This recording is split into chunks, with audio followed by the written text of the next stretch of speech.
आपके किनारे 4 ऐसे छोटे जानवर फँस गए थे जिन्हें तैरना नहीं आता था।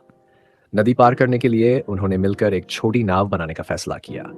सबसे पहले उन्होंने एक पेड़ की छाल में रस्सी बांधी। नन्हा पीला चूजा, इल्ली और चींटी मिलकर पूरी ताकत से रस्सी खींचने लगे, जबकि तेज दांतों वाला चूहा छाल को काटने लगा। थोड़ी देर में हथेली जितनी बड़ी छाल नीचे गिर गई। इसके बाद चूहे ने एक छोटी लकड़ी और एक पत्ता उठाया था कि उनसे पाल बनाई जा सके। सभी जानवर छाल को पानी किनारे ले आए। चूहे और पीले चूजे ने लकड़ी को खड़ा करके अच्छी तरह मा दिया। सबसे हल्की चींटी और इल्ली ने पत्ते को लकड़ी से बांध दिया। इस तरह एक साधारण लेकिन काम काम की नाव तैयार हो गई। सभी जानवर नाव को पानी में उतारते हैं और हवा की मदद से धीरे धीरे दूसरे किनारे की ओर बढ़ने लगते हैं। रास्ते में वेंजारे देखते हुए खुश होकर गाने भी गा रहे थे। तभी तालाब से एक छोटा मेंढक बाहर आया। उसे तैरना बहुत अच्छा आता था। वह उनकी नाव का मजाक उड़ाने लगा और बोला कि वह तो आसानी से तैर कर उनसे पहुंच सकता है। यह सुनकर जानवरों को बुरा लगा। चींटी कप्तान बनकर सबको निर्देश देती है और वे पाल को सही दिशा में मोड़ते हैं। नावती से चलती है और थोड़ी ही देर में मेंढक को पी छोड़ देती है। मेंढक हार मान लेता है, लेकिन तभी अचानक आसमान में काले बादल छा जाते हैं। मेंढक घबरा जाता है और नाव वालों को चेतावनी देता है कि जोरदार बारिश आने वाली है। चींटी भी मौसम बदलता देख नाव मोड़ने को कहती है, लेकिन अब बहुत देर हो चुकी थी। तेज हवा चलने लगती है, नाव घूमने लगती है।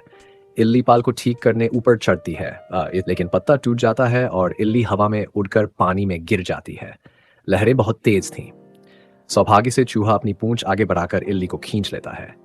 तभी बिजली चमकती है और नाव लगभग पलट जाती है। सब लोग लकड़ी को पकड़ लेते हैं, लेकिन पीला चूजा अपना संतुलन खो देता है और पानी में बह जाता है। बाकी साथी बेबस होकर उसे डूबते देखते रह जाते हैं। बारिश थमने के बाद तीनों जानवर किसी तरह बच जाते हैं, लेकिन चूजा की दिखाई नहीं देता।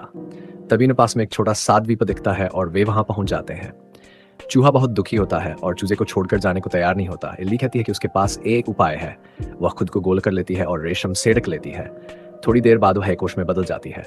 उसी समय दूसरी ओर में डक पीले चूजे को बचा चुका होता है। वह उसके शरीर से पानी निकालता है और चूजा होश में आ जाता है। तभी कोष फटता है और इल्ली एक सुंदर तितली बन जाती है। सभी हैरान रह जाते हैं। तितली उड़कर चूजे के पास जाती है। थोड़ी ही देर में डक की मदद से सभी जानवर फिर से मिल जाते हैं और खुशी से नाचने लगते हैं। गलतफहमी में चींटी और चूहा मेंढक को दोष देने लगते हैं। मेंढक दुखी होकर पानी में चला जाता है। तब चूजा सबको सच्चाई बताता है कि उसी मेंढक ने उसकी जान बचाई थी। सबको अपनी गलती का एहसास होने के वे फिर से एक नाव बनाते हैं। इस बार तितली अपने पंखों से पालमती समय रहते मेंढक को एक खतरनाक पक्षी से बचा लेते हैं। अंत में पांचों जानवर एक सुरक्षित जगह पर नया घर बना लेता है और हमेशा के लिए अच्छे दोस्त बन जाते हैं। इस कहानी से हमें मिलजुल कर काम करने, दोस्ती और गलतफहमी न पालने की सीख मिलती है।